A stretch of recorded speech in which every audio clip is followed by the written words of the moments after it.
پروردگار بحروں بر، پروردگار بحروں بر۔ اعوذ باللہ من الشیطان الرجیم، بسم اللہ الرحمن الرحیم۔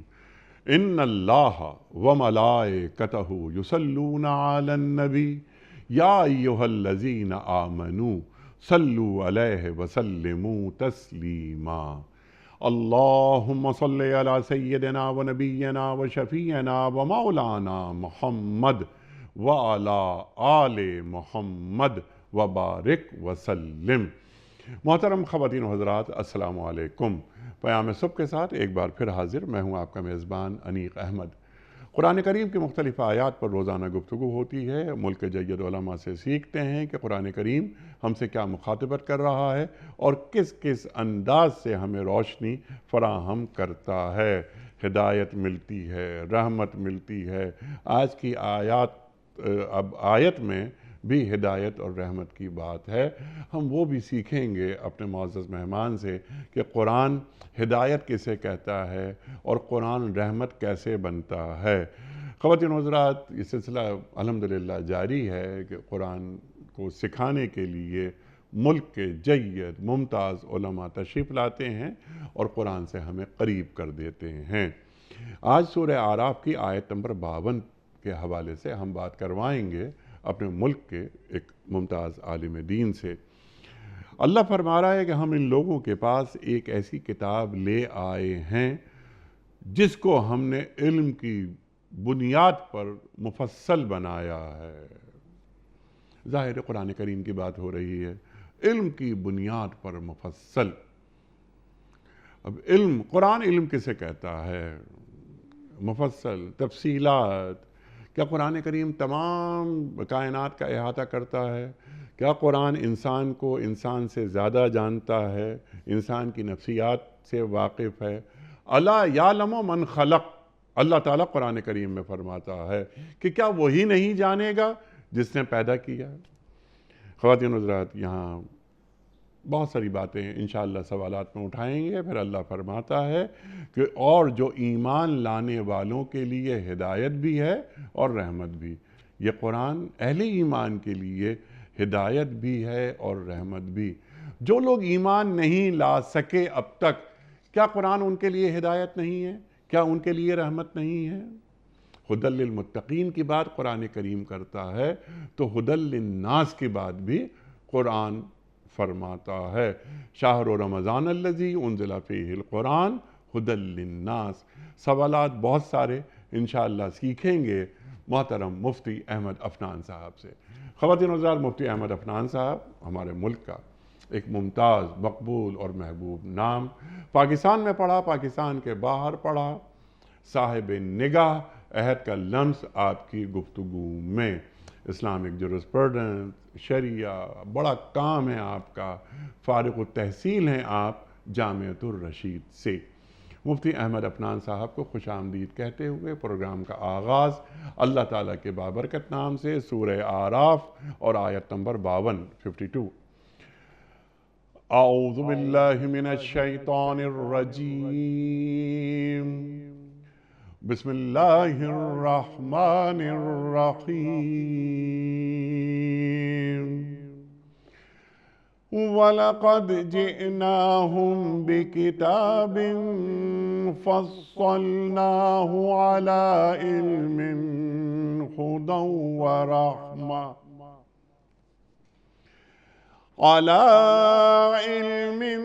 هُدًى وَرَحْمَةً لِقَوْمٍ يُؤْمِنُونَ۔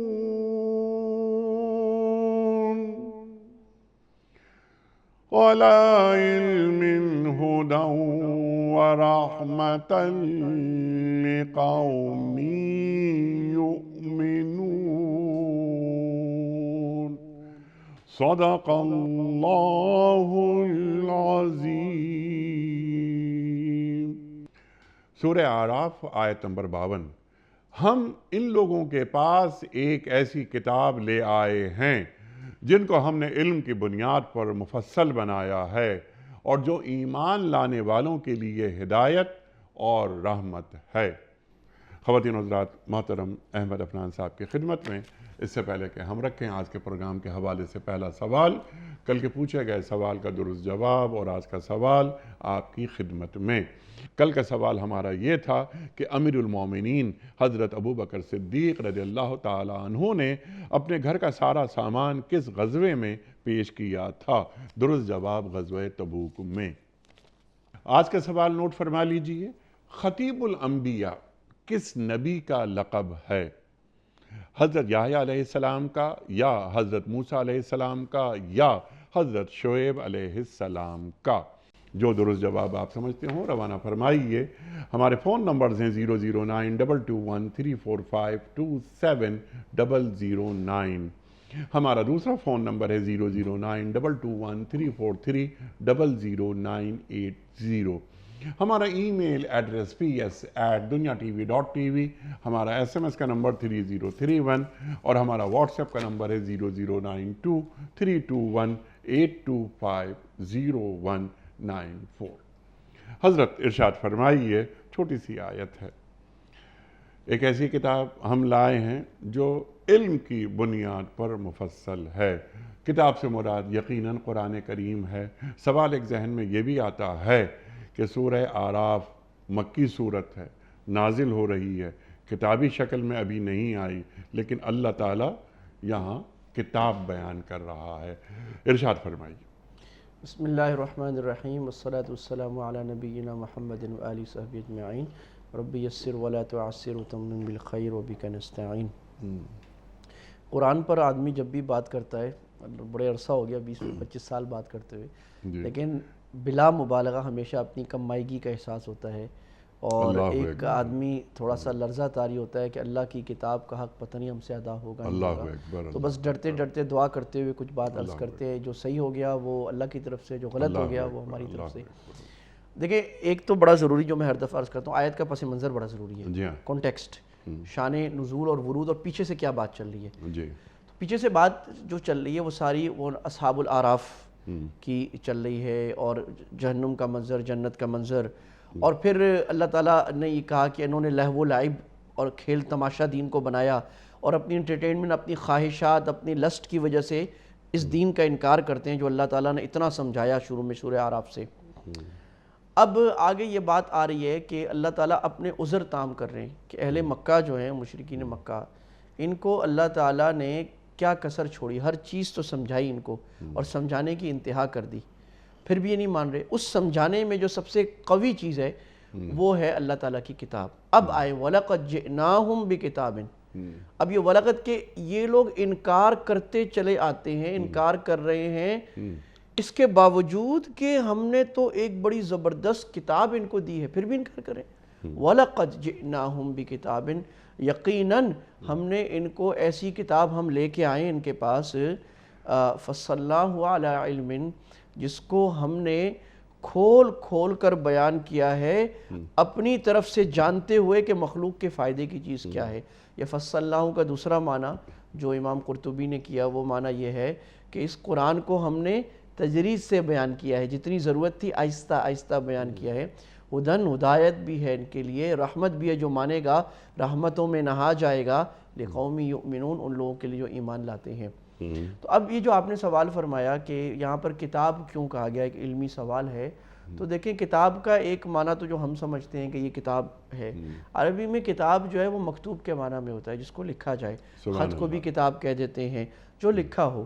دوسری بات یہ ہوتی ہے کہ یہ اللہ کے علم کے حساب سے کہا ہے، جس کو ہم عربی میں کہتے ہیں ما یعول، کہ بھی اللہ کو تو پتہ ہے کہ قرآن جیسے کہا فصلناہ، تھوڑا تھوڑا کر کے نازل ہو رہا ہے، اللہ کے علم میں ہے کہ یہ قرآن نے کتاب ہی بننا ہے، سبحان اللہ۔ تو اس لیے اس لحاظ سے اس کو کہ eventually this is a book now, this will be a book, تو اس وقت بھی یہ کہا جا رہا ہے بھی کتابیں۔ تیسری بات یہ ہے کہ یہ صرف قرآن، اور یہ بڑی اہم بات ہے کہ میں نے جیسے عرض کیا قرآن کا کانٹیکسٹ تو میں نے عرض کر دیا، شان نزول، بعض لوگ شان نزول میں پھنس جاتے ہیں قرآن کو، اور یہ مفسرین کا اصول ہے، اصول تفسیر کا، آیت کو شان نزول میں بند کرنا درست نہیں ہے، آئی تو ایک خاص کانٹیکس میں، لیکن ساری امت کے لیے۔ تو قرآن کے زیادہ مخاطب اس وقت کے لوگ نہیں جو تھے، قرآن کے زیادہ مخاطب وہ ہیں جو قرآن پورا ہونے کے بعد قیامت تک آئیں گے، ان کے لیے تو بہرحال کتاب ہی رہے گی۔ تو تو وَلَقَدْ جِئْنَاهُمْ، پھر جئنا میں نا ہے نا، کہ ایک تو میں تمہیں سمجھا رہا ہوں، اور سمجھانے والا کون ہے؟ رب العالمین۔ فصلنا، ایک تو تفصیل سے بیان کیا جا رہا ہے قرآن، تمہاری زندگی گزارنے کا ڈھنگ، زندگی گزارنے کا طریقہ، تمہاری ہدایت، تمہاری کامیابی، تمہاری کامرانی، جئتکم بکرامت الدنیا والآخرہ، ابو سفیان سے اللہ کے نبی کہہ رہے ہیں دنیا آخرت کی کامیابیاں، اور یہ بیان کرنے والا کون ہے؟ رب العالمین۔ فصلنا ہو، اللہ نے اس کو، ہو پھر انسسٹ ہے، اس آیت کو، اس قرآن کو اس اللہ نے تفصیل سے بیان کیا ہے، پھر علم کے ساتھ، یعنی ایسے نہیں کہ الٹ پلٹ کو جو بات آئی کر دی، وہ بڑا علم اور پکے ٹھوس علم کی بنیاد پر ہے قرآن میں جو بھی بات ہے۔ تو ایک میرا اور آپ کا ٹھوس علم ہے، ایک کسی پی ایچ ڈی کا، دنیا کے بڑے آدمی کا علم ہے، ایک اللہ فرما رہے وہ میرا ٹھوس علم، جس کو اللہ اپنا ٹھوس علم فرما رہے ہیں۔ اور اس علم سے مراد یہاں پر یہ بھی مفسرین لکھا کہ اللہ نے علی علم، اللہ نے قرآن میں اسی چیز کو بیان کیا جو تمہارے کام کی تھی، کہ اللہ کو پتہ ہے کہ تمہارے فائدے کی کیا چیز ہے، اللہ نے وہ بیان کیا۔ اس کے ساتھ دوسری آیت میں لا لیں، اللہ قرآن میں کہتے ہیں وَنَزَّلْنَا عَلَيْكَ الْكِتَابَ تِبْيَانًا لِكُلِّ شَيْءٍ، اللہ نے قرآن بیان کیا جس نے ہر چیز کو بیان کر دیا۔ تو سوال یہ ہوتا ہے قرآن نے ہر چیز کو تو بیان نہیں کیا، قرآن نے فزکس، کیمسٹری اور جیولوجی کے بہت سارے چیزیں تو بیان نہیں کی، اصولی بات کر دی، اور جو ہم چیزیں کھاتے ہیں قرآن نے پیناڈول، پینسٹان کو تو بیان نہیں کیا، تو ہر چیز تو قرآن میں نہیں ہے۔ تو جواب یہ ہوتا ہے، مفسرین نے کہا ہر چیز جو انسانوں کے نفع اور ہدایت کے لیے ضروری تھی وہ قرآن نے بیان کر دی، وہ کوئی چیز نہیں چھوڑی۔ تو فصلناہ علی علم ہدی، اللہ کہتے ہیں تمہاری ہدایت کے لیے تمہیں نہ تورات، نہ انجیل، نہ کسی اور موٹیویشنل سپیکر، نہ کسی اور انسان کی طرف جانے کی ضرورت ہے۔ انسان کی اول آخر، چاہے وہ انسان رسول اللہ کے زمانے کا ہو، چاہے ہمارے زمانے کا، چاہے ملینیل ہو، چاہے جنریشن ایکس ہو، چاہے لڑکا ہو لڑکی، اس کی ہدایت کا پورا سامان اس قرآن میں سما گیا ہے، کسی اور کی ضرورت نہیں ہے اس کو، اور اللہ نے کھول کر بیان بھی کر دیا ہے۔ اچھا، فصلناہ میں یہ بات بھی ہے، ایک تو ہے نا کہ ایک میں نے آپ کو ایک بڑی کام کی میڈیکل کی بک دے دی، یعنی صاحب یہ اگر آپ پڑھ لیں گے نا آپ کے پیٹ کے مسئلے صحیح ہو جائیں گے، لیکن مسئلہ یہ اس کو پڑھنے کے لیے ڈاکٹر چاہیے آپ کو، ٹھیک ہے۔ تو اللہ کہہ رہے ہیں میں نے صرف قرآن دیا نہیں ہے، میں نے قرآن کی تفصیل بیان کرنے سمجھانے کا پورا انتظام بھی کر کے دیا ہے۔ سبحان اللہ۔ اور قرآن امام شاطبی نے لکھا ہے، عجیب بات لکھی ہے کہ قرآن جو ہے نا اس کا ایک، یعنی دنیا میں جو آدمی کتاب لکھتا ہے نا اپنے آڈینس سمجھ کے لکھتا ہے کہ یہ میں کتاب لکھ رہا ہوں، ہم لوگ بھی لکھتے ہیں، آپ کا بھی ماشاءاللہ بڑا وسیع مطالعہ ہے ماشاءاللہ، کہ بھی وہ کتاب ہمیں بتاؤ یہ کتاب اس لیول کے لوگوں کے لیے، یہ اس لیول کے لوگوں کے لیے، قرآن ہر لیول کے لوگوں کے لیے۔ اب ہر لیول کا آدمی کیسے سمجھے گا؟ تو امام علامہ شاطبی رحمہ اللہ نے لکھا ہے، اللہ ان کو جزائے خیر دے، امت کے جو علماء اور اکابر اسلاف انہوں جو کنٹریبیوشن کیا، یہ ایک اور تفصیل ہے کہ اللہ نے اس پوری تاریخ میں ایسے لوگ پیدا کیے ہیں جو ہر زمانے کے لحاظ سے قرآن کی تفصیل کو، اللہ کی مراد کو واضح کرتے رہتے ہیں۔ علامہ شاطبی نے لکھا کہ قرآن ہر انسان کے لیول پر اس کو مخاطب کرتا ہے، جو بالکل دیہاتی جاہل گوار جس کو ABCD بھی نہیں آتی، الف با بھی نہیں آتی نا، اس کو بھی قرآن ہدایت دیتا ہے، اس کو آسمان کی، زمین کی، اونٹ کی، جانور کی، پہاڑ کی، کھیتی کی، دانے کی مثال بیان کرتا ہے، وہ بھی سمجھتا ہے۔ لیکن یہی مثال یہ جو سائنٹسٹ ہوگا یا کوئی آدمی پہاڑوں کا ماہر ہوگا، جیولوجی کا، یا یہ جو اللہ نے اینیملز کی مثال دی، کوئی بایولوجی میں پروفیسر ہوگا، اس کو یہی آیت اور انداز سے سمجھائے گی، بہت ڈیپ چلی جائے گی عام آدمی کو۔ تو فصلناہ، اللہ کہتے ہیں ہر لیول پر میں نے تفصیل بیان کی ہے، جاہل، عالم، اور دنیا میں جتنے علم ہیں ہر علم کو قرآن الگ کھول کے بیان کرتا ہے۔ چنانچہ قرآن تاریخ کو الگ بیان کرتا ہے، الف لام میم غلبت الروم، اللہ تعالیٰ انبیاء کی تاریخ کو بیان کرتا ہے دنیا کے ہسٹورینز کے لیے، ہسٹوگرافینز کے لیے۔ اللہ تعالیٰ اشارے فرماتے ہیں پرندوں میں اور جانوروں میں عجیب مخلوقات، تو جو بایولوجی کے ماہر ہیں، زولوجی کے، وہ ان کو اس میں آتا ہے۔ اللہ تعالیٰ ستاروں اور آسمان اور کہکشاؤں اور یونیورس کی جو amazing trillions and trillions of galaxies ہیں اس کو اللہ بیان فرماتے ہیں، تو وہ اللہ تعالیٰ بیان کرتے ہیں جو یونیورس کے ایسٹرونومی کے ایکسپرٹس ہیں اور اس میں فوکس کرتے ہیں ان کو۔ تو عجیب بات ہے سبحان اللہ کہ قرآن عالم، جاہل اور جس فن کا عالم ہے، اور دنیا میں جتنے فن اور جتنے علم اور جتنی سائنسز ڈیولپ ہوتی جائیں گی ہزاروں، ان میں سے ہر سائنس کے ماہر کو قرآن کوئی نہ کوئی ہدایت اس کے حوالے سے دے گا. ایک بڑا دلچسپ واقعہ یاد آیا مجھے. ارشاد. دیکھیں قرآن کی جو رموز شعری ہے نا, جی قافیہ سجع, یہ قرآن کے اعجاز کی سب سے بنیادی چیز ہے. یعنی قرآن از اے میریکل. میریکل کا مطلب جو مافوق الفطرت ہو, اور میریکل اور اعجاز کا مطلب ہے جو کسی کو عاجز کر دے. تو ہمیں پتہ ہے کہ قرآن کا سجع ایسا تھا کہ جتنے عرب کے شاعر تھے جب انہوں نے سنا تو وہ سارے دم بھر کے بیٹھ گئے, اور انہوں نے کہا یہ ہمارے عظیم شعر اس کا مقابلہ نہیں کر سکتا. اور ایک شاعر جو ہے نا وہ مان نہیں رہا تھا, اس نے اپنا کلام, سب نے 7 لوگوں نے بڑا کلام بیت اللہ پہ لٹکایا ہوا تھا, سب نے انا آتیناک الکوثر فصلی لربک وانحر ان شانئک هو الابتر اس پہ اپنا کلام اتار دیا. ایک اتار نہیں رہا تھا, اس کی بیٹی نے کہا ابا اتار دے, آپ کا کلام اس کے قابل نہیں ہے. تو ڈاکٹر حمید اللہ صاحب ایک بڑے ہمارے بزرگوں میں گزرے ہیں, فرانس میں ہوتے تھے, اور بڑا انہوں نے ماشاءاللہ سیرت پر کام اور حجت حدیث پر فرانس کی لائبریریوں سے کام کیا ہے. تو وہ لکھتے ہیں کہ ایک مرتبہ ایک بندہ میرے پاس آتا تھا فرینچ, وہ موسیقی کا بڑا ماہر تھا. اللہ اکبر. تو اس کو میوزیشین تھا, گانے گاتا تھا, بہت ماہر تھا. تو اس کو میں نے کبھی قرآن سنایا تو بڑا انٹرسٹ ہو گیا. تو میرے سے آ کے قرآن, وہ کہتے تھے مجھے سکھاؤ, مجھے اپنی جو میوزیشین میں فائدہ ہوتا ہے اس کی میوزک کے آرٹ میں. کہہ رہے وہ مسلمان ہو گیا اللہ. تو میں نے اس کو بولا آپ مجھے بتاؤ تمہارے مسلمان. کہتا ہے یہ جو ردم ہے نا قرآن کا, دس از سم تھنگ سپر نیچرل, یہ انسان کر نہیں سکتا. کہ اذا زلزلت الارض زلزالها, اس پر 2 عرابی مسلمان ہو گئے تھے, 2 دیہاتی. اذا جب زمین دہلائی جائے گی اس کا دہلایا جانا, کہ یہ جو مبالغے کا انداز ہے, وَأَخْرَجَتِ الْأَرْضُ أَثْقَالَهَا وَقَالَ الْإِنسَانُ مَا لَهَا يَوْمَئِذٍ تُحَدِّثُ أَخْبَارَهَا بِأَنَّ رَبَّكَ أَوْحَىٰ لَهَا يَوْمَئِذٍ يَصْدُرُ النَّاسُ أَشْتَاتًا لِيُرَوْا وَالشَّمْسِ وَضُحَاهَا وَالْقَمَرِ إِذَا تَلَاهَا وَالضُّحَىٰ وَاللَّيْلِ إِذَا سَجَىٰ مَا وَدَّعَكَ رَبُّكَ وَمَا قَلَىٰ وَلَلْآخِرَةُ خَيْرٌ لَكَ مِنَ الْأُولَىٰ.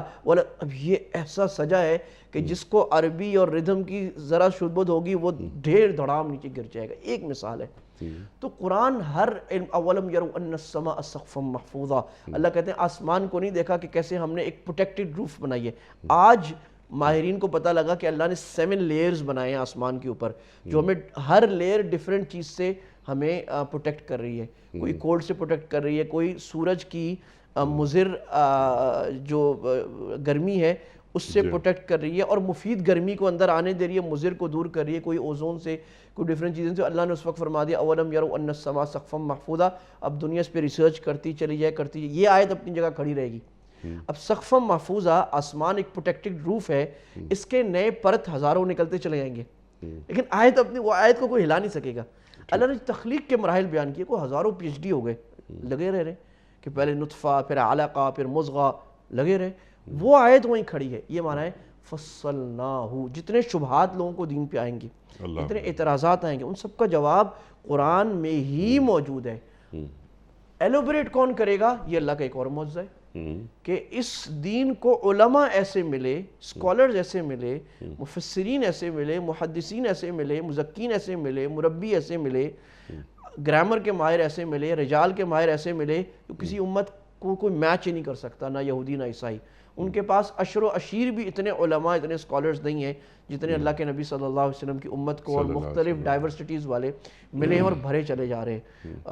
یہ ہے فصلناہ. اللہ نے اس قرآن کو تفصیل اس طرح بیان کر دیا کہ کوئی کمی کسر رہی نہیں کہیں. سبحان اللہ سبحان اللہ سبحان اللہ سبحان اللہ. اور فیہا کتب قیمہ, اللہ تعالیٰ نے بیان فرما دیا.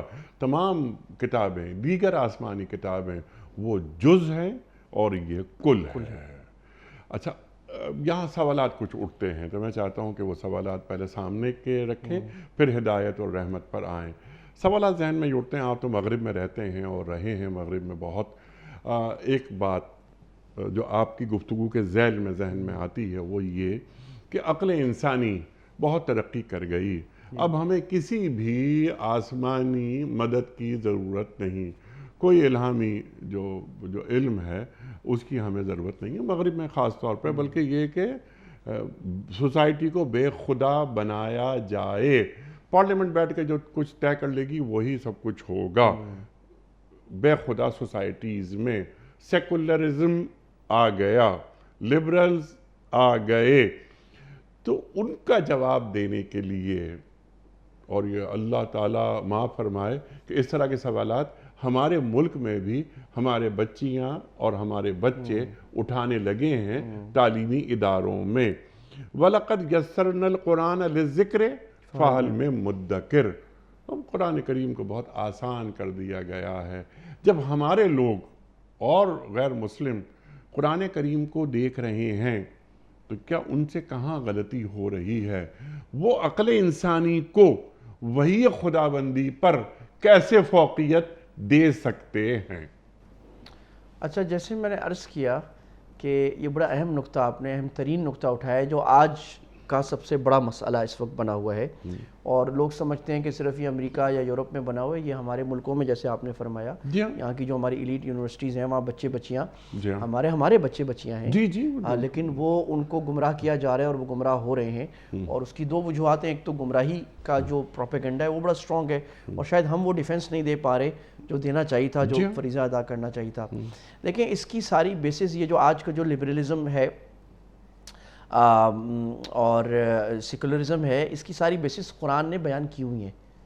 نتھنگ نیو، میں نے کہا نا کوئی چیز نئی نہیں ہے، قرآن کے اندر ہی سب کچھ جواب ہے۔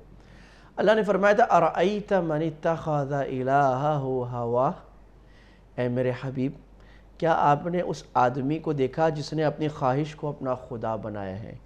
Now what is God? God is something کہ یعنی چلے آپ مسلمانوں سے ہٹ جائیں نا، دنیا گاڈ کس کو کہتی ہے؟ ہم تو گاڈ کی لفظ استعمال، ہم تو اللہ کہتے ہیں، کیونکہ گاڈ کی گاڈس ہو سکتی ہے اور گاڈ کا گاڈز ہو سکتا ہے۔ ہم تو اللہ کا تو نہ پلورل ہے نہ مذکر مؤنث ہے، اللہ ہے۔ لیکن دنیا گاڈز کو کہتی ہے کہ سپرفیشل تھنگ جس کی میں بغیر لاجک سمجھے اس کی بات مانوں، دیٹس گاڈ۔ اچھا، اگر انسان اپنی خواہش کی بات مان رہا ہے تو وہ یہ نہیں سوچ رہا کہ اس کے کانسیکوینسز کیا ہیں، تو دیٹس لبرلزم۔ کہ لبرلزم کہہ رہا ہے کہ میں اپنی خواہش کو مانوں گا، وہ خواہش مجھے جہاں بھی لے جائے، who are you to stop؟ اچھا، اب اس کو سمجھ میں آ رہی ہے کہ یہ خواہش مجھے کہاں لے جا رہی ہے۔ یہ خواہش مجھے اس طرح لے جا رہی ہے کہ ہمارے معاشرے میں فیملی سسٹم برباد ہو چکا ہے، ہمارے معاشرے میں انزائٹی اور ڈپریشن 8x 10x 20x بڑھ چکا ہے، 20 گنا ہر سال 10-20 گنا بڑھا جا رہا ہے۔ ان کو سمجھ آ رہی ہے کہ اگر ہم اس طرح چلے تو کہ ہم نے کہا تھا میری پرسنل لائف میں، بچے کون ہوتے ہیں؟ بچے تو میری پرائیویٹ لائف میں دخل اندازی کرتے ہیں، مجھے تو خواہش کہ کبھی ایک عورت، کبھی دوسری عورت، کبھی چوتھی عورت۔ تو اس سے دنیا میں بچے اتنا کم ہونے شروع ہو گئے کہ ابھی Japan, Korea, even Scandinavian nations اب وہ پریشان ہو رہی ہیں۔ جاپان نے کتنے بلین، کوریا اور جاپان نے لگا لیے ہیں ڈالرز کہ لوگ بچے پیدا کریں، وہ نہیں کر رہے۔ وائی؟ کیونکہ آپ نے ان کو کہا تھا کہ نفس تمہارا خدا ہے، تمہاری خواہش خدا ہے، جیسے چاہو جیو۔ Now you can't backtrack it, کیونکہ آپ جب تک اس اصول کا حل نہیں کریں گے کہ بھائی جان یہ آپ اللہ کی امانت ہے، بیوی بچے تو آپ کو کرنے نسل انسانی کو بڑھانے کے لیے، آپ اس کے بغیر نہیں، اور ان کی تربیت کرنی ہے اچھے انسان، وہ آپ کو کر نہیں سکتے۔ اچھا، عقل کو خدا بنایا، تو عقل کو خدا بنانے کی جسٹیفیکیشن کیا ہے؟ میں کہتا ہوں میری عقل میری خدا ہے، یعنی عقل جو مجھے کہے گی میں مانوں گا۔ تو یہاں سوال ہوگا کہ ہو سیز؟ تو اب یہ تھوڑی فلسفی میں بہت پہلا سبق عرض کر رہا ہوں کہ چلیں، ہمارے سننے والے بڑے سمجھدار لوگ ہوتے ہیں ماشاءاللہ، مجھے پتہ لگتا رہتا ہے پیام صبح کے۔ تو بات یہ ہے کہ کسی چیز کی اپروول کوئی اور کرتا ہے۔ مثلا آپ یہاں پر پیام صبح میں ماشاءاللہ ایک بڑا مرتبہ رکھتے ہیں، آپ کو مرتبہ کسی نے دیا ہے، آپ خود اپنے آپ کو مرتبہ نہیں دے سکتے۔ تو اگر میں کہتا ہوں عقل میرا خدا ہے اور میں عقل کی ہر بات مانوں گا، تو سوال یہ ہے کہ یہ آپ کو کس نے بتایا؟ تو میں بولوں گا مجھے عقل نے بتایا۔ تو دیٹس دور، دیٹس سائیکل۔ اور یہ فلسفی میں پہلی فیلسی ہے کہ میں نے طے کیا کہ میں بڑا ہوں، یا میں کہہ رہا ہوں کہ میں صحیح کہہ رہا ہوں۔ یہ کہ بھائی میں کہہ رہا ہوں، آپ کا کون ہے؟ میں صحیح کہہ رہا ہوں۔ آپ نے کہا کیسے؟ میں کہہ رہا ہوں نا۔ تو لوگ بولتے بے وقوف آدمی، بھائی تم صحیح کہہ رہے ہو کہتے تو کوئی ریفرنس لے کے آؤ نا۔ تو ہو سیز میں پھنس جاتا ہے۔ لہٰذا اب کیا ہو رہا ہے؟ اب now they are going to LGBT۔ اب ان کو پتہ لگ رہا ہے کہ مرد کا ملاپ، عورت کا ملاپ، جانوروں کا ملاپ، اس سے نسل انسانی مزید برباد ہو جائے گی۔ اس کے کانسیکوینسز اتنے بھیانک ہیں کہ دنیا سے انسانیت ختم ہو جائے گی، کیونکہ بچے نہیں پیدا ہوں گے نا، اٹس ان نیچرل۔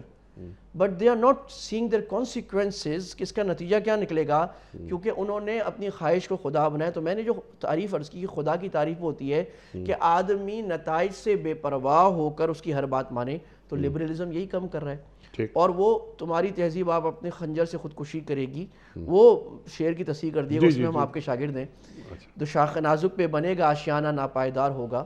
تو اب یہ ناپائیدار آشیانہ ان کو خود برباد کیے جا رہا ہے. لیکن جو آپ نے سوال کیا اس وقت، جیسے میں نے ایک بڑی بنیادی بات فلسفے کی عرض کی کہ ہم نے ایتھیزم کو، ایگنوسٹکس کو، سیکولرزم کو قرآن سے جواب کیسے دینا ہے لاجک کی بیس پہ، یہ ہمارے علماء داعین کے ذمے ہے امت کے. ایسے دائی ہمیں اب زیادہ چاہیے جو یہ بات کریں اور ہمارے نوجوانوں کو سمجھائیں ان کی زبان میں، اور یہ ضروری ہے.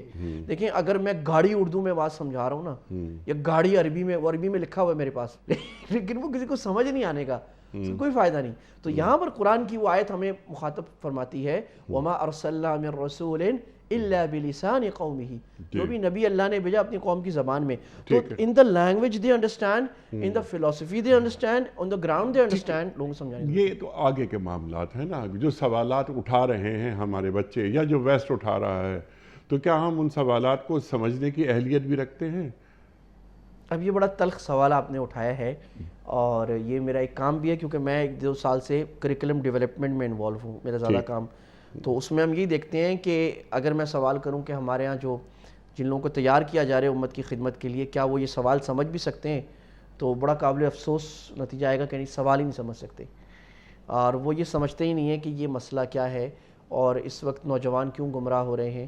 اور اگر وہ ظاہر ہے، اچھا دوسری بات، وہ سوال ایک تو انگلش میں اکثر، نہیں ٹھیک ہے، نہیں وہ اچھا نہ بھی انگلش اردو میں میں ہے، بھی ہوں. تو ہمارے جو علماء ہیں، ہماری جو کلرجی ہے، اس کے لیے ضروری ہے کہ وہ کئی زبانوں کو جانیں. لیکن آج انہیں یہ بات مان لینی چاہیے کہ انگریزی زبان کا جاننا ناگزیر ہو گیا ہے، اس کے بغیر نہیں چلتا، اس کے بغیر آپ سروائیو بھی نہیں کر سکتے. اسی طرح جو فلسفی ہمارے یہاں مدرسوں میں پڑھائی جا رہی تھی، ہم خود پڑھتے تھے، وہ 600 سال پہلے کی کتاب تھی. ٹھیک ہے، اوکے، فلسفی کی پرنسپلز وہی ہیں، لیکن وہ پڑھ کر کوئی رتی کا فائدہ نہیں ہوتا تھا. ٹھیک ہے، اپنے علم کو تازہ رکھنا پڑتا ہے. لیکن میرا یہ تو آپ نے بہت اچھی بات ہے کہ میں آپ سے مکمل اتفاق کرتا ہوں. سوال میرا یہ ہے کہ جو آپ نے بات فرمائی، جو گفتگو آپ فرما رہے تھے، اللہ تعالیٰ، میں نے قرآن کریم کی ایک آیت پڑھی تھی کہ اللہ یعلم من خلق، کہ اللہ ہی نہیں جانے گا جس نے پیدا کیا. یعنی مخلوقات عالم کے مسائل اللہ سے زیادہ کوئی نہیں جان سکتا. لیکن اس کے سامنے جو کاؤنٹر کیا جا رہا ہے، سوال یہ آ رہا ہے کہ میری عقل بہت اوپر چلی گئی ہے، اپنا اچھا اپنا برا، خیر شر، حق باطل، وہ میں سمجھ رہا ہوں مجھے کسی آسمانی مدد کی ضرورت نہیں ہے. اس کو کاؤنٹر کیسے کیا جائے؟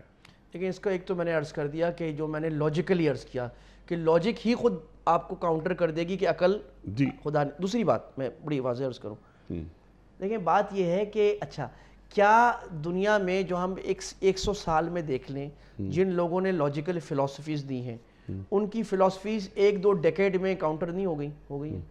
ٹھیک ہے، کسی کی چلی نہیں نا. اس کا مطلب یہ ہے کہ جو لاجیکل آرگیومنٹ ہے پیور لاجک کے بیس پہ، کبھی آسمانی وحی کے بغیر، دیٹس ڈوم ٹو فیل، کیونکہ جتنے لوگوں نے دیے فیل ہو. دوسری بات، انسان ہے نا، تو انسان کی جتنی سینسز ہیں کیا وہ انلیمیٹڈ ہیں؟ کیا میرا دیکھنا انلیمیٹڈ ہے؟ ٹھیک ہے، کیا میرا سننا انلیمیٹڈ ہے؟ کیا نہیں ہے؟ تو عقل انلیمیٹڈ کیسے ہو گئی؟ میں پورا کا پورا عاجز ہوں اللہ کے آگے بری طرح، تو یہ میری عقل انلیمیٹڈ کیسی ہو گئی؟ میں عقل سے تو بہت چیزیں نہیں سمجھ سکتا. اس لیے ہمارا دعویٰ اور قرآن کا دعویٰ اور اسلام کا دعویٰ یہ ہے کہ ہم یہ نہیں کہتے کہ بے عقلی، عقل استعمال کرنا ضروری ہے، لیکن عقل وحی انسانی کے وحی الہی کے بغیر عقل گمراہ ہے. اور جب عقل کام کرتی ہے وحی کے نیچے، اور جتنے مسلمان فلسفرز تھے، بڑے بڑے فلسفی کے نام، رازی، غزالی وغیرہ، ان لوگوں نے کام یہ کیا تھا کہ فلسفی کو وحی کے نیچے لے آئے تھے، اور اس میں اس کی فیلسیز ختم کر کے اب یہ فلسفیز کو بیان کرنے کی آج رجال العصر ہمیں چاہیے جو لوگوں کو اس طرح سمجھائیں. سبحان اللہ، سبحان اللہ. اور آپ یہ سمجھتے ہیں کہ اس وقت پورے عالم اسلام میں ایسے افراد کی تعداد نہ ہونے کے برابر بہت کم ہے. ٹھیک ہے نا جی. تو دین پیش کرنا اور دین کی پیش کرنے والے کی زبان میں، خیالات میں عہد کا لمس شامل ہونا کہ ہمارا دین پرانا کبھی نہیں ہوتا، ہر عہد کے عقلی معیارات کے ساتھ چلتا ہے۔ تو اس پر بھی فوکس کرنے کی ضرورت ہے، خاص طور پہ ہمارے وہ لوگ جو ہماری مذہبی قیادتیں ہیں، جو دین کو پیش کر رہے ہیں۔ اچھا، پوری دنیا کا یہی حال۔ افسوسناک بات، آپ انگلینڈ میں آپ کا وقت گزرتا ہے، مسیحیت، کرسچینٹی کو ماننے والوں کی تعداد وہ کم ہوتی جا رہی ہے۔ جو ریسرچ آ رہی ہے، بہت برے نتائج ہیں، بہت بری فگرز ہیں۔ تو یعنی اہل کتاب جو کسی طرح ایک تعلق رکھتے ہیں اللہ سے، ان کی تعداد میں کمی آ گئی ہے۔ اللہ اکبر۔ تو ایک باخدا دنیا ہے اور ایک بے خدا دنیا، دونوں کا مقابلہ ہو رہا ہے۔ اللہ اکبر۔ اچھا، اب کیونکہ آپ نے بالتفصیل بیان فرما دیا کہ قرآن کریم کس طرح تفصیلات بیان کر دیتا ہے، اور انسان کی نفسیات کو اللہ سے زیادہ کوئی نہیں سمجھ سکتا۔ قرآن کریم میں اللہ تعالیٰ نے انسان کی تمام ضرورتوں کا خیال رکھتے ہوئے حل پیش کر دیے، عطا کر دیے۔ اب یہاں اللہ تعالیٰ فرماتا ہے، ایمان والوں سے مخاطبت ہو رہی ہے۔ یہ تمام چیزیں جو قرآن میں بیان ہو رہی ہیں، یہ ایمان والوں کے لیے ہدایت بھی ہیں اور رحمت بھی۔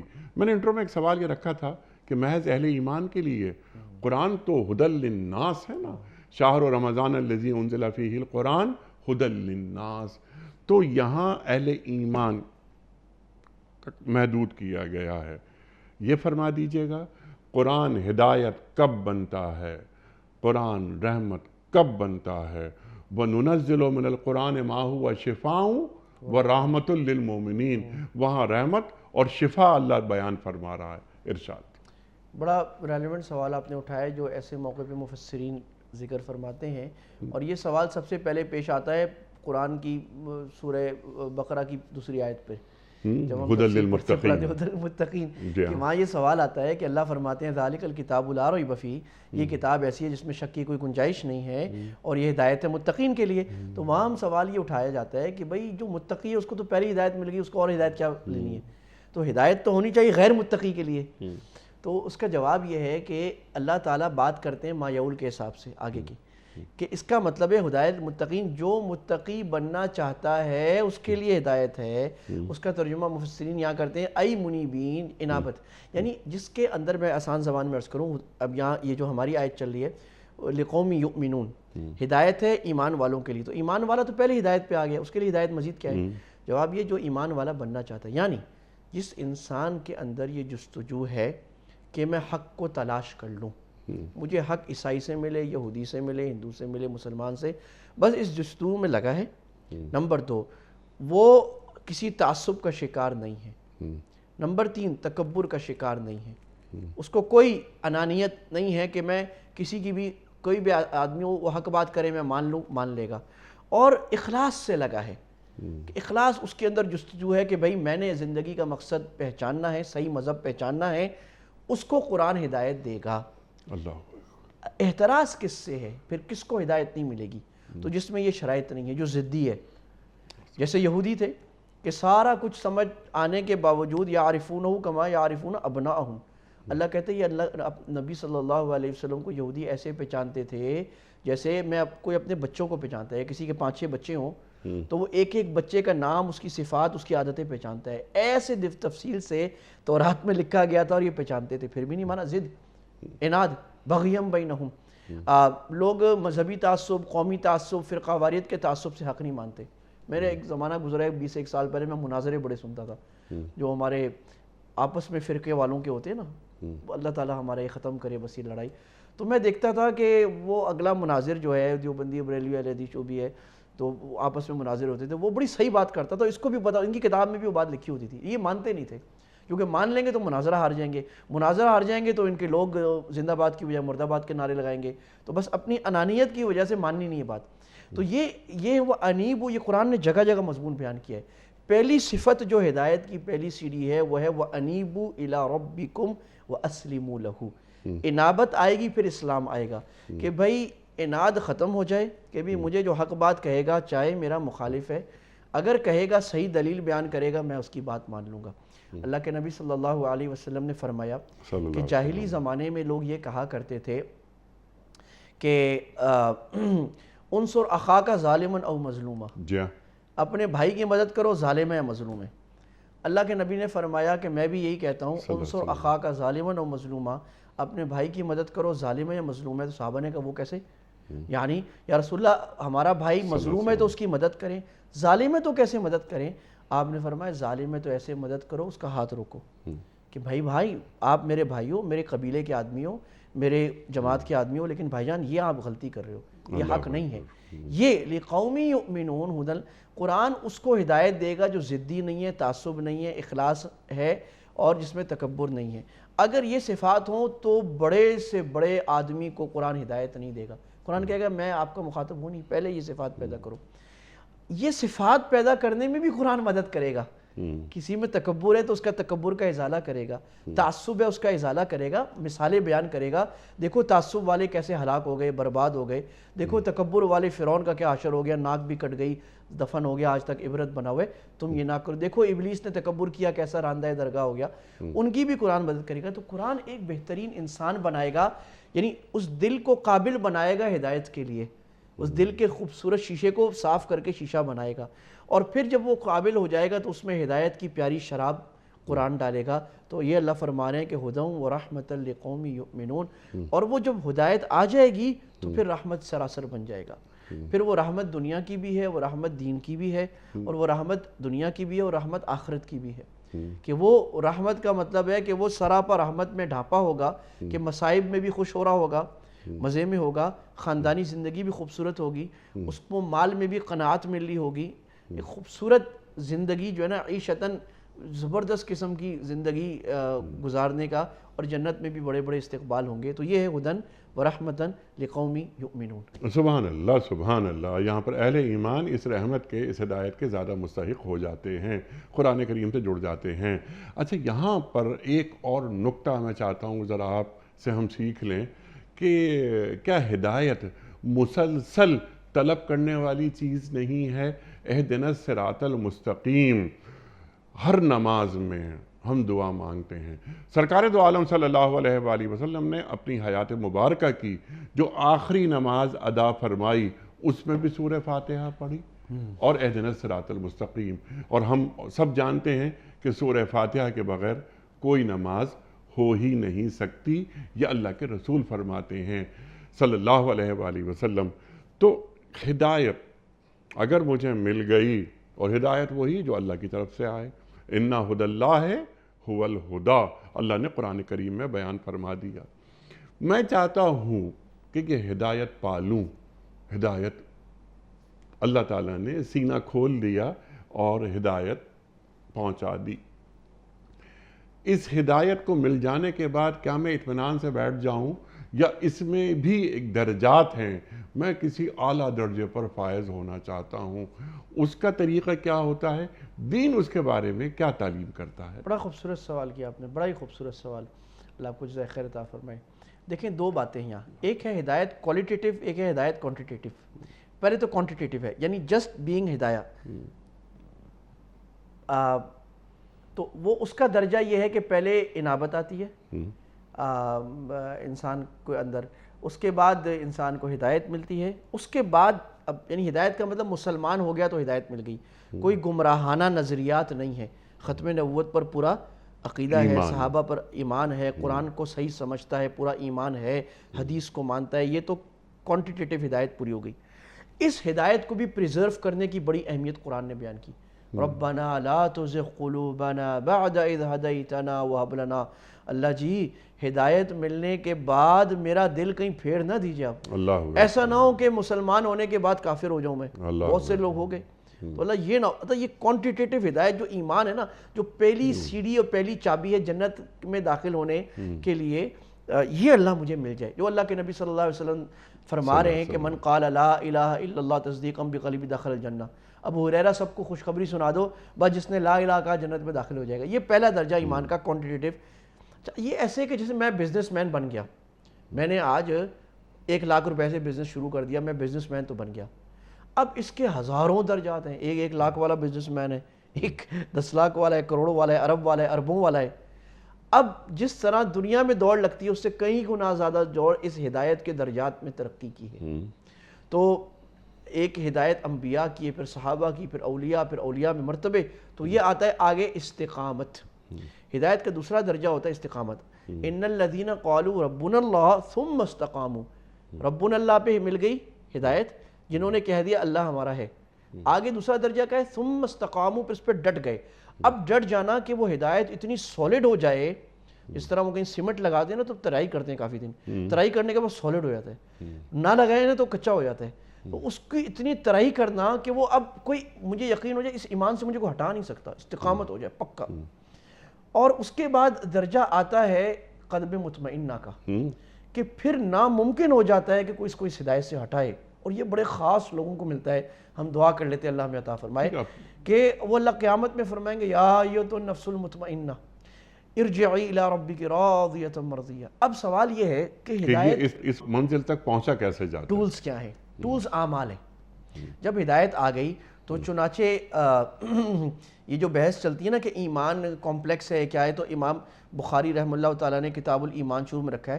تو وہ کہتے ہیں کہ ایمان بڑھتا ہے راستے سے تکلیف ہٹانے سے, ایمان بڑھتا ہے نماز سے, ایمان بڑھتا ہے, امام بخاری کہتے ہیں کہ حدیث میں آئے, وہ حدیثوں کا کہ اچھا کلمہ بولنے سے. تو جتنے بھی اعمال ہیں, رسول اللہ کی سنتیں ہیں, جتنے اعمال بڑھیں گی اتنی ہدایت بڑھتی چلی جائے گی, جتنے اعمال کم ہوں گے اتنی ہدایت کم ہوتی چلی جائے گی.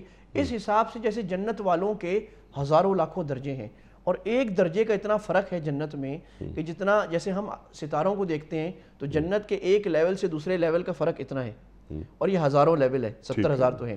تو ہدایت کے بھی اتنے ہی درجے ہیں. اب یہ دوڑ میری ساری زندگی لگی ہو, جس طرح اللہ فرما رہے ہیں وَسَارِعُوا إِلَىٰ مَغْفِرَةٍ, اللہ اکبر, ریس لگاؤ اللہ کی مغفرت کی. سابقو, دوڑ لگاؤ. بھائی انیک صاحب نے آج اتنے نفل پڑھے, میں اتنا, انیک صاحب نے اتنا خیرات کی, میں اتنا کروں, ان کے اخلاق اتنے اچھے ہیں, میرے سے اور اچھے ہو جائیں. دوڑ لگاؤ ہدایت کی طرف. کیوں؟ یہ ہدایت کی طرف دوڑ جو ہے وہ جنت عرضھا کعرض السماء والارض, یہ دراصل دوڑ ہے اس جنت کی طرف جس کی صرف چوڑائی آسمان و زمین سے زیادہ ہے. سبحان اللہ سبحان اللہ. فاستبقوا الخیرات, نیکیوں میں مقابلہ کرو. اللہ اکبر.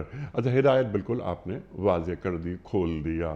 وقت بھی ختم ہو رہا ہے پروگرام کا ہمارے, ذرا رحمت پر بات کیجئے. اور کیا ایسا ممکن ہے کہ میں ہدایت یافتہ ہوں اور میں رحمت کی علامت نہیں بن پا رہا انسانیت کے لیے؟ بڑا آپ نے بڑا سوال کیا اللہ. بات یہ ہے کہ یہ بڑا ٹھیک سوال آپ نے کہا کہ اگر وَمَا أَرْسَلْنَاكَ إِلَّا رَحْمَةً لِلْعَالَمِينَ, ایک انسان ہدایت پر میں امتی کس کا ہوں, ہدایت پر ہو اور وہ لوگوں کو دھتکار رہا ہو, جی ہاں, اور وہ لوگوں سے بد اخلاقی کر رہا ہو, جی, اور امتی بھی ہوں اور سرکار دو عالم صلی اللہ علیہ وسلم کا, اور وہ یہ سمجھ رہا ہو کہ میں اپنی نماز روزہ اور کرتے کے ساتھ ٹوپی کے ساتھ میں بڑا ہدایت یافتہ ہوں, تو یہ بڑا ناقص خیالی ہوگی. کیونکہ وہ ہدایت ہی اصل میں وہ ہے جب رحمت کے اعلیٰ درجہ, یعنی ہدایت والے کو رحمت میں بڑھنا چاہیے. ایک علامت ہو سکتی ہے کہ کوئی ہدایت میں کتنا بڑا ہوا ہے, وہ ہدایت میں اتنا بڑا ہوگا جتنا رحمت میں بڑا ہوگا, کیونکہ وہ جس نبی کے پیچھے چل رہا ہے, جیسے آپ نے فرمایا وہ رحمت للعالمین ہے. تو میں بھی, میرے یہ سارے عالم پر رحمت کی میرے اندر صفت جتنی بڑھے گی اتنی میری ہدایت بڑی ہوگی. اور عالم میں مسلمان بھی داخل ہیں, غیر مسلم بھی, جانور بھی داخل ہیں, پلانٹس بھی داخل ہیں, یہ زمین بھی داخل ہے, یہ انوائرمنٹ بھی جس کو ہم پولوٹ کر کے برباد کر رہے ہیں یہ بھی داخل ہے, کہ اس کا ہم خیال کریں, اللہ کی نعمتوں قدرتوں کا. یہ سارا اس رحمت کے مظاہر میں. ایک دیہاتی آیا اور وہ اللہ کے نبی بچے کو پیار کر رہے تھے, تو آپ نے صلی اللہ علیہ وسلم, اس نے کہا رسول اللہ بچوں کو پیار کر رہے ہیں, ہم تو نہیں کرتے. ہمارے وہ دیہاتی عادتیں ہوتی ہیں نا سخت, ہمارے یہاں بھی بعض دیہات. تو آپ نے فرمایا میں کیا کروں اگر اللہ نے تیرے دل سے رحمت نکال دی ہے. رحمت کا مظہر ہے کہ یعنی ایمان ہدایت کے بعد دل میں نرمی بڑھنی شروع ہو جانی چاہیے, آنکھوں کی بہنا بڑھنا شروع ہو جانا چاہیے, مسکراہٹ میں اضافہ ہو جانا چاہیے, معاف کرنے میں اضافہ ہو جانا چاہیے. رحمت کا مظہر ہے. یہ جتنا ہوگا تو اللہ کی رحمت زیادہ, یعنی اٹس ٹوٹلی پروپورشنل وتھ اللہ's رحمت.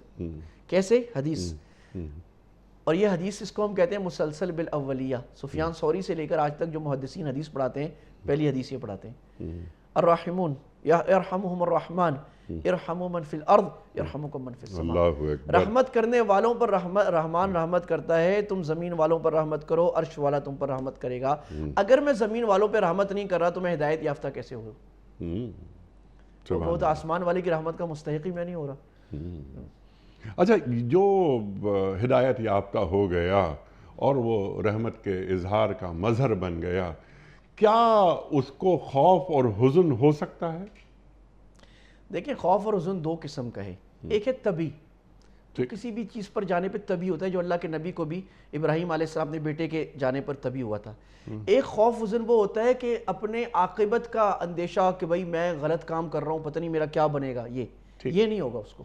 الا ان اولیاء اللہ لا خوف علیہم ولا هم یحزنون. وہ اپنے گولز، اپنے ہدف کے بارے میں بالکل 100% یقینی ہوگا کہ جس عمل پر میں چل رہا ہوں اس کا ہدف اور اس کا نتیجہ جنت ہے، انشاءاللہ اللہ کی رحمت ہے. سبحان اللہ، سبحان اللہ. جتنا بڑھے گا اطمینان دل کا بڑھتا چلا جائے گا.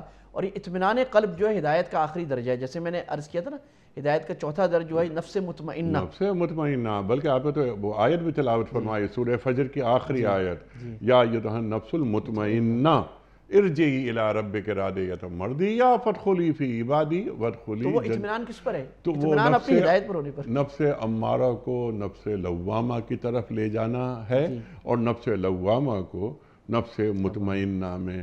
اچھا، یہ نفس مطمئنہ کا حصول زندگی میں ہو جاتا ہے؟ بالکل ہو جاتا ہے، زندگی ہو جاتا ہے. لیکن یہ کس کو ہوا ہے کس کو نہیں ہوا، یہ ہمارے کہنے کی بات نہیں ہے. یہ تو اللہ اور بندے کا معاملہ ہے. اس کا نفس مطمئنہ، لیکن اس کے حصول کی کوششیں جاری رکھنی چاہیے. مفتی صاحب، آخری سوال جو ہر پروگرام میں ہم کرتے ہیں، لاسٹ منٹ جاری ہیں. آج ہم نے قرآن کریم کی اس آیت، یعنی سورہ اعراف کی آیت نمبر 52 سے کیا سیکھا؟ بڑی اہم بات. ایک بات تو یہ کہ قرآن سے تعلق، جو ہمارا پورا پیام صبح کا سال کا جی ہاں، موضوع ہے، بالکل. کہ بھائی قرآن سے تعلق نہیں ہے تو نہ ایمان سے تعلق ہے، نہ ہدایت سے. ہدایت کامل کیا، ہدایت سٹینڈرڈ درجے پر بھی ہو ہی نہیں سکتی جب تک آپ کا قرآن سے تعلق یہ ہے. آپ ہزار اچھے قصے سننے، کہانیاں سننے، بالکل اچھے ہوں گے بزرگوں کے. قرآن جئناہم بکتاب، صحیح ہدایت کو جو بیان کرے گی، پکا علم بغیر شک کے، صحیح ہدایت، تفصیل، رحمت، وہ قرآن ہی بنے گی. تو میں اپنے دوستوں سے، بہنوں سے، سب سے کہوں گا قرآن کو اپنی زندگی میں روز کوئی ترجمہ پڑھیں، کسی درس قرآن میں بیٹھیں، کسی قرآن کی class on line of line لیں، قرآن نہ توڑیں. نمبر 2، جو اللہ نے کہا کہ جو ہمارے قرآن کی دعوت دینے والے حضرات ہیں، ہمارے اہل علم حضرات، ہمارے داعی، ان کے ذمے ہیں کہ وہ اپنے علم کو زمانے سے ریلیونٹ کریں اور قرآن کو اس طرح بیان کریں کہ سننے والوں کو لگے کہ یہ ہمارے مسائل حل کر رہا ہے اور ہمارے شبہات دور کر رہا ہے. فصلناہ، خوب کھول کر قرآن بیان ہمارے سوالات کا جواب کر کے ہمیں وافی شافی سمجھا رہا ہے. ٹھیک، سبحان اللہ، سبحان اللہ. لکھنے والے اس لحاظ سے قرآن کو لکھیں، دور حاضر کے مطابق لکھیں. سبحان اللہ، سبحان اللہ. اور خاص طور پہ علماء کی یہ ذمہ داری ہے، جس طرح آپ نے فرمایا کہ جو معاشرے کے عقلی معیارات ہیں ان کے مطابق دین کو پیش کریں، تاکہ خاص طور پہ ہماری یوتھ اور جو بڑی یونیورسٹیز کے جو بچے بچیاں آپ کے پاس یقیناً تشریف لاتے ہوں گے، وہ بھی ان کے سوالات کو سنیں اور انہیں لاجواب نہ کریں، انہیں قائل کریں، انہیں بتائیں کہ یہ دین مکمل ہے. اور ہم، کوئی سوال ہو بیٹا تمہارے ذہن میں، اگر کوئی سوال ہو بیٹی تمہارے ذہن میں، تو سوال کرو. ہمارا دین مکمل ہے. انفس و آفاق کے ہر مسئلے کا حل ہمارا دین عطا کرتا ہے اور قیامت تک عطا کرتا رہے گا. تو دین پیش کرنے والا، اس کا تو مقام بہت بلند ہے. العلماء ورثۃ الانبیاء، علماء تو انبیاء کے وارث ہیں.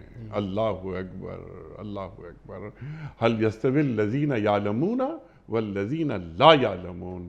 اور صاحبان علم اور جو جاہل ہیں دونوں برابر کیسے ہو سکتے ہیں؟